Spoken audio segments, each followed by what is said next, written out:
여러분 솔직히 책 같은 거 하나도 안 읽어도 성공할 수 있어요. 제 주변에 책 한 권도 안 읽고 수백억씩 번 사람들 깔렸습니다. 여러분도 가능할 수 있어요.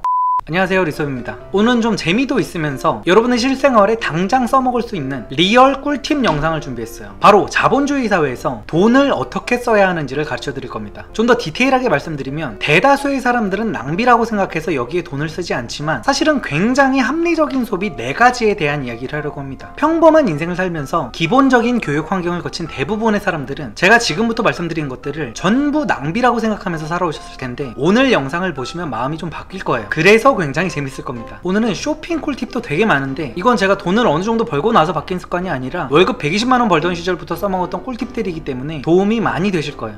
남들은 낭비라고 하지만 사실은 굉장히 합리적인 소비 첫 번째는 바로 온라인 쇼핑 택배비입니다. 이게 갑자기 뭔 소리냐 하실 수도 있을 것 같은데 대부분의 사람들은 온라인 쇼핑을 할 때 택배비 2,500원이 아까워서 그리고 물건을 잘못 시켰을 때 들어가는 반품 택배비가 아까워서 그걸 허투루 쓰지 않으려고 막 CS 상담원한테 전화해가지고 뭐가 어떤지 꼬치꼬치 물어보고 Q&A 게시판에 글 써서 물어보고 사람들이 남긴 후기도 하나하나 꼼꼼하게 챙겨보곤 하죠. 근데 저는 여러분이 생각을 좀 바꾸셨으면 좋겠습니다. 여러분이 예를 들어서 옷을 사려고 해요. 근데 A라는 옷, B라는 옷, C라는 옷이 다 비슷비슷하게 마음에 든단 말이야. 근데 다 살 수는 없어. 하나만 사야 돼. 그럼 이런 경우에 저는 어떻게 하느냐, 그냥 3개를 다 시킵니다. 망설임 없이 그냥 다 시켜버려요. 그리고 집으로 배송이 오면 옷 3개를 다 입어본 다음에 가장 마음에 드는 거 하나만 남기고 나머지 2개는 반품을 합니다. 집 앞에 놔두기만 하면 어차피 택배 기사가 다 알아서 가져가기 때문에 귀찮은 것도 없어요. 옷의 종류뿐만이 아니라 컬러도 마찬가지입니다. 뭐 카키색, 베이지색, 네이비색 3개 중에 고민이 되면 그냥 3개 컬러를 다 시켜. 그리고 실물 보고 입어본 다음에 나머지 반품시키면 됩니다. 그럼 어차피 그 많은 상품 중에 하나는 내가 구매를 했기 때문에 왕복 택배비도 아니고 편도 택배비만 지불하면 돼서 2,500원만 나가요. 가끔 어떤 쇼핑몰은 이런 경우에도 5,000원을 다 받는 경우도 있는데 그래도 그냥 무조건 이득입니다. 여러분이 만약에 실제로 옷을 입어보고 사고 싶어서 강남역이나 홍대 같은 곳에 나간다고 생각을 해보세요. 요즘 버스비가 1,300원 정도 하는데 그럼 왕복 버스비만 2,600원이고 여러분이 거기에 쓰는 시간은 최소 3시간은 될 겁니다. 거기 가려면 또 씻고 화장하고 준비도 하고 그래야 되잖아. 그럼 여러분은 최저시급으로만 계산해도 거의 3만원 돈을 그냥 쓰는 거예요. 옷을 입어보고 사고 싶어가지고 쓰는 비용이. 그런 걸 생각해봤을 때 고작 택배비 5,000원으로 내 집 안방에서 편안하게 입어보고 싶은 옷을 마음대로 입어볼 수 있다면 그것도 내가 갖고 있는 여러가지 옷들이랑 마음대로 바꿔가며 코디까지 입으면서 비교를 할 수 있다면 얼마나 개꿀입니까? 제가 제일 바보 같다고 생각하는 게 보통 온라인 쇼핑을 할 때는 장바구니에 마음에 드는 걸 막 이것저것 담는단 말이야. 그리고 결제할 때가 되면 생각보다 되게 많은 금액이 나와요. 그러면 이제 그 장바구니에서 몇 개를 빼는 시간을 거칩니다. 그 짓을 하지 마세요. 그냥 들어있는 거 전부 결제해서 다 시키면 됩니다. 그리고 내 집에서 편안하게 실물을 받아보고 나서 마음에 안 드는 것들은 아웃을 시키면 돼요. 그 비용이 고작 5,000원이라고. 그거 실물 보려고 직접 나가는 돈에 비하면 정말 어마어마하게 저렴한 금액입니다. 신발도 마찬가지예요. 신발 사이즈가 사실 인터넷으로 시키기가 애매합니다. 신발마다 사이즈가 조금씩 다 다르거든. 그래서 어떤 패셔니스타는 신발은 반드시 직접 가서 신어보고 사야 된다고 하더라고요. 근데 대체 왜 그 짓을 하는 거야? 한 사이즈씩 더 시키세요 그냥. 그리고 맞는 걸 신고 안 맞는 거 반품하면 됩니다. 바지 같은 것도 마찬가지고 바지 사이즈가 막 26, 27 왔다 갔다 해. 그러면 26, 27 다 시키세요. 그리고 맞는 걸 입고 안 맞는 것들은 반품하시면 됩니다. 물론 쇼핑몰 입장에서는 이게 되게 짜증이 나요. 저도 우리 쇼핑몰을 할 때 어떤 여자는 무슨 바지를 시키는데 25 사이즈부터 30 사이즈를 다 시킨 다음에 한 사이즈만 입고 나머지는 반품을 하더라고. 솔직히 이거 거래처에서 반품 안 받아주는 옷이면 전부 재고로 남아서 소규모 쇼핑몰 입장에서는 굉장히 스트레스입니다. 왜냐면 그 재고 자체가 묶여있는 돈이거든. 근데 저는 그게 그냥 소비자의 권리라고 생각을 했어요. 또 너무 미안해하지 않아도 되는 게 보통 쇼핑몰은 택배비를 2,500원을 다 안 내고 택배사랑 계약을 해서, 그러니까 앞으로는 쇼핑을 할 때 택배비가 좀 아깝다 싶으면 그 제품을 직접 가서 눈으로 보고 발품을 팔았을 때 들어가는 시간과 돈에 비하면 오히려 이득이라는 생각을 가지시고 바로 결제를 조지시면 됩니다. 아니 너네 백화점 가서 아이 쇼핑하는데도 교통비를 쓰잖아. 근데 그깟 택배비가 뭐가 아까워.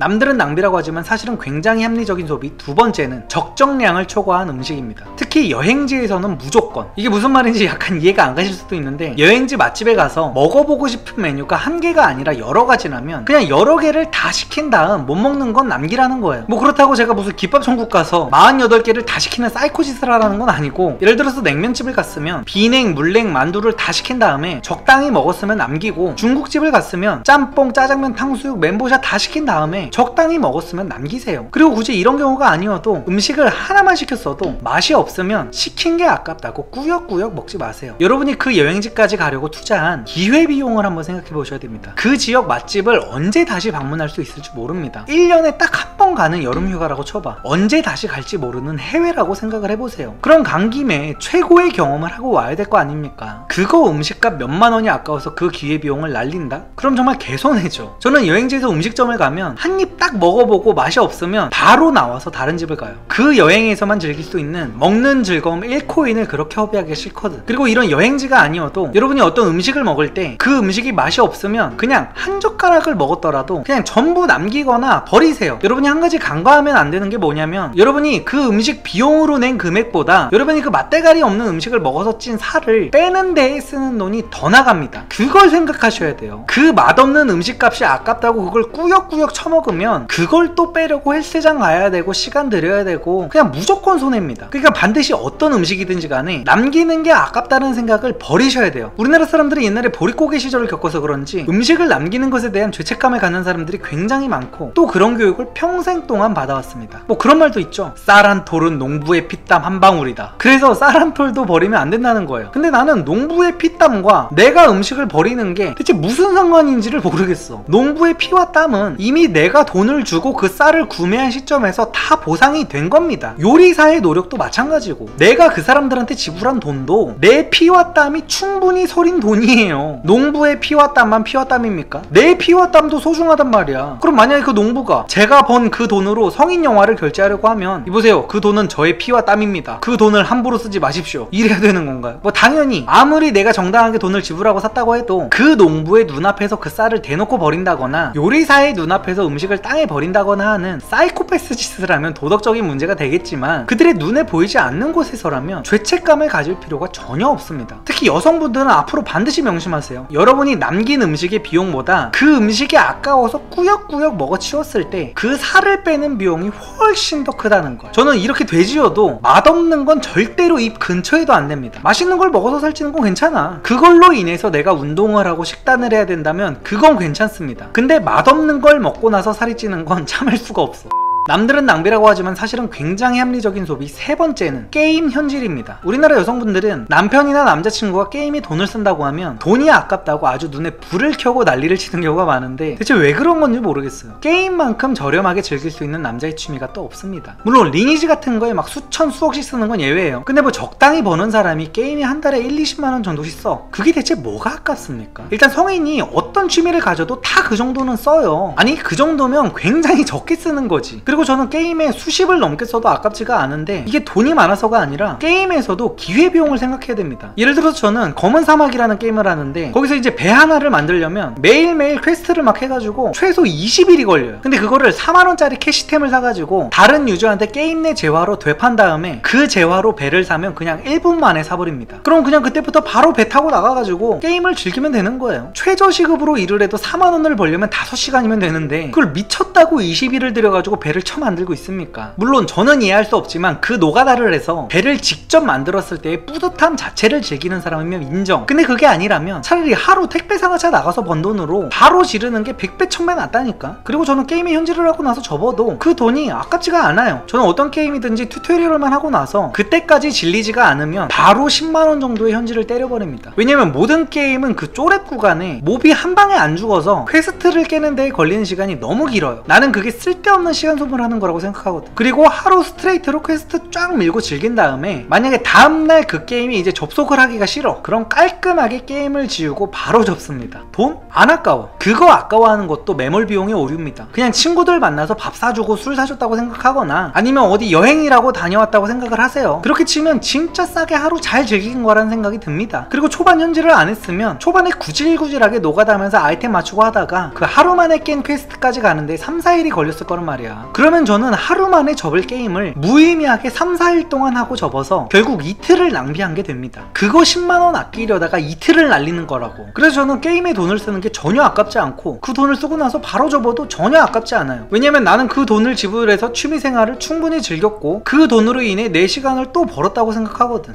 남들은 낭비라고 하지만 사실은 굉장히 합리적인 소비. 마지막 네 번째는 인터넷을 찾아보면 나오는 정보들을 모아놓은 온라인 강의 또는 책. 저는 뭔가 새로운 분야의 일을 시작하거나 새로운 취미 생활을 갖거나 뭔가 새로운 걸 배우고 싶을 때 유료 인터넷 강의나 책 같은 것들을 돈 주고 사는 거에 망설임이 없는 편인데, 그럴 때마다 이제 후기 같은 걸 보면 유튜브에 이미 다 나와 있는 정보, 인터넷 찾아보면 다 나오는 내용, 이런 식의 후기들을 남기면서 악평을 하는 사람들이 종종 보입니다. 근데 저는 인터넷을 찾아보면 다 나오는 내용이라고 해도 충분히 결제를 할 만한 가치가 있다고 생각을 해요. 물론 정말 상식적인 수준의 내용을 유료로 판매한다면 그건 문제가 되겠지만, 애초에 그렇게 너무 심각한 수준의 데이터라면 시장에서 살아남을 수가 없기 때문에 저는 이제 구매량이 장기간 상위권에 있는 콘텐츠면 그냥 망설임 없이 결제를 하는 편이에요. 왜냐하면 어떤 강의든지 당연히 인터넷을 찾아보면 비슷한 정보는 나올 수밖에 없습니다. 정말 뛰어난 강사들의 경우는 그 강사만의 통찰이나 노하우가 있는 정보를 가르치겠지만, 그 정보도 결국은 누가 그 강의를 보고 나면 시중에 풀릴 수밖에 없기 때문에 결국 인터넷과 유튜브에 다 깔리게 돼 있어요. 근데 중요한 건 구글과 유튜브에는 걸러지지가 않은 다양한 수준의 정보가 정말 어마어마하게 많다는 겁니다. 이건 분명히 장점이자 단점이에요. 우리가 독서를 하게 돼도 좋은 책을 찾기 위해서는 10권 이상의 책을 봐야 되는 수고로움이 있습니다. 하지만 그 분야의 전문가들이 추천한 책을 읽으면 그 시간과 돈을 10배 넘게 절약할 수가 있어요. 근데 저는 그게 책이 아니어도 마찬가지라고 보는 겁니다. 유튜브에는 이미 어떤 주제 하나를 검색하면 수많은 진짜 전문가와 가짜 전문가가 찍어놓은 다양한 퀄리티의 갖가지 영상들이 엄청나게 많죠. 우리가 유의미한 정보 한 가지를 얻기 위해서는 30개의 쓸모없는 영상을 봐야 되는 번거로움이 있습니다. 그 영상들에는 또 난 뭐 관심도 없는 유튜버의 쓰잘데기 없는 잡소리 근황 정보까지 포함되어 있죠. 그래서 저는 그런 번거로운 수고 대신 돈을 지불하는 겁니다. 저는 그 강의료 아끼려고 뭐 이 영상 저 영상 찾아보면서 인터넷 돌아다닐 시간에 그냥 유튜브 영상 하나만 찍어도 그 콘텐츠 비용보다 훨씬 더 많은 돈을 버니까요. 저뿐만 아니라 여러분이 최저 시급을 받아도 마찬가지입니다. 여러분이 뭐 블로그를 시작하려고 해, 유튜브를 시작하려고 한다고 그러면 네이버 온갖 블로거들이 써놓은 정보, 온갖 유튜버들이 찍어놓은 영상들, 뭐 그런 걸 며칠 동안 시간 들여서 찾아본다고 해도 선관이나 안목이 없어서 그게 제대로 된 정보인지도 불분명해요. 그리고 말하는 게 다 달라서 그런 부분들을 막 교차 검증하고 그러다가 막 블로그 저품질 먹고 유튜브 알고리즘 나락하고, 저는 그런 시행착오에 드는 비용이 너무 아까워서 검증된 강의나 책을 구매해가지고 미리 돈을 지불하는 겁니다. 심지어 저는 강의나 책뿐만 아니라 전문가에게 조언을 받는 데에 돈을 쓰는 것도 아끼지 않아요. 많은 분들이 굉장히 이상한 고정관념에 사로잡혀 있는데, 예를 들어서 여러분이 볼링을 배워요. 그래서 돈을 주고 누구한테 볼링을 배웠어. 근데 유튜브만 봐도 내가 배웠던 볼링 자세가 다 나오네. 그럼 그걸 보고 아 사기당했네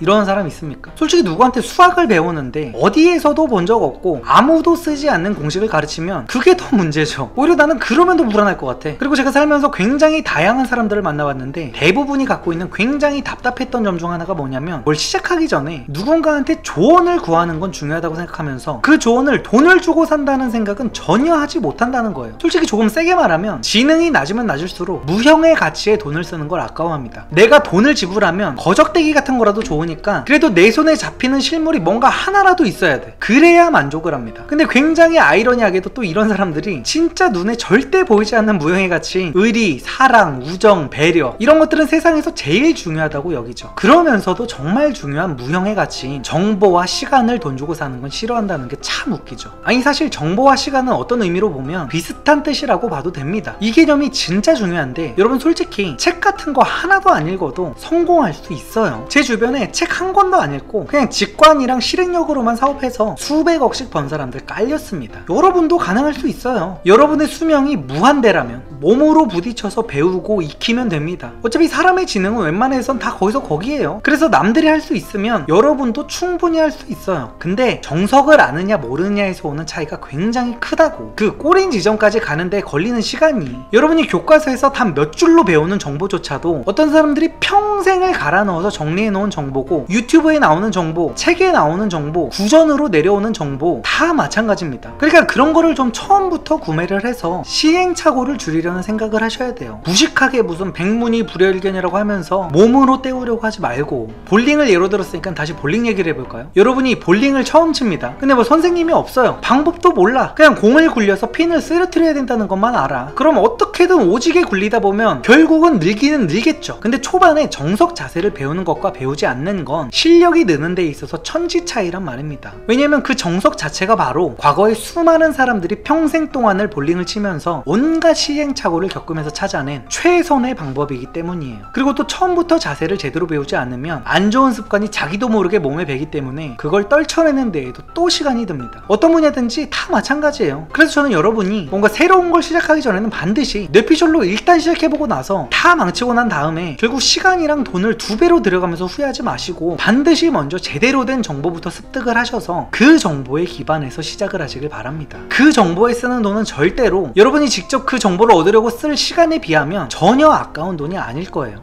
오늘의 요약, 어느 정도 눈치가 빠르신 분들은 오늘 영상에서 결국 제가 말하고자 하는 요지를 이미 캐치를 하셨을 텐데요. 저는 여러분이 시간을 돈으로 산다는 개념을 반드시 가지셨으면 좋겠습니다. 우리는 어떤 물건을 구매할 때마다 사실 물건을 사는 게 아니라 돈을 주고 타인의 시간을 사는 거라고 생각을 할 수가 있어요. 예를 들면 우리가 누구나 집에서 쉽게 먹을 수 있는 라면을 만약에 내가 스스로 만들어서 먹으려면 어떤 수고가 들까요? 아니, 해 먹을 수는 있을까요? 면을 만드는 밀가루부터 어떻게 구할 겁니까? 면을 튀길 때 쓰는 기름은, 그리고 스프에 들어가는 각종 야채, 고기, 조미료 등등 그런 걸 내가 처음부터 다 재배하고 키우고 반죽해서 해먹으려면 몇 년을 들인다고 해도 해먹지 못할 수도 있어요. 라면이 아니라 다른 식재료도 마찬가지죠. 계란, 두부, 뭐 그런 거 어떻게 해먹을 거야? 닭 언제 키우고 콩 언제 심습니까? 근데 우리는 현대사회를 살면서 그런 걱정 따위는 전혀 할 필요가 없죠. 우리는 각자의 위치에서 우리가 할 수 있는 일로 돈을 벌어서 타인이 나 대신 시간을 들여서 생산한 것들을 아주 손쉽게 살 수 있습니다. 내가 가진 가치와 타인이 가진 가치의 등가교환, 이게 바로 자본주의의 아름다움이에요. 그리고 여러분이 자본주의 사회를 제대로 살아가려면 이 부분에 대한 통찰을 제대로 하시고 이걸 아주 적극적으로 활용을 하셔야 됩니다. 결국 타인의 시간을 얼마나 효율적으로 잘 구매하느냐에 따라서 성공의 여부가 결정되는 거예요. 그리고 자본가들은 이 개념을 레버리지라고 합니다. 그럼 오늘도 영상 봐주셔서 감사드립니다. 좋은 하루 되세요.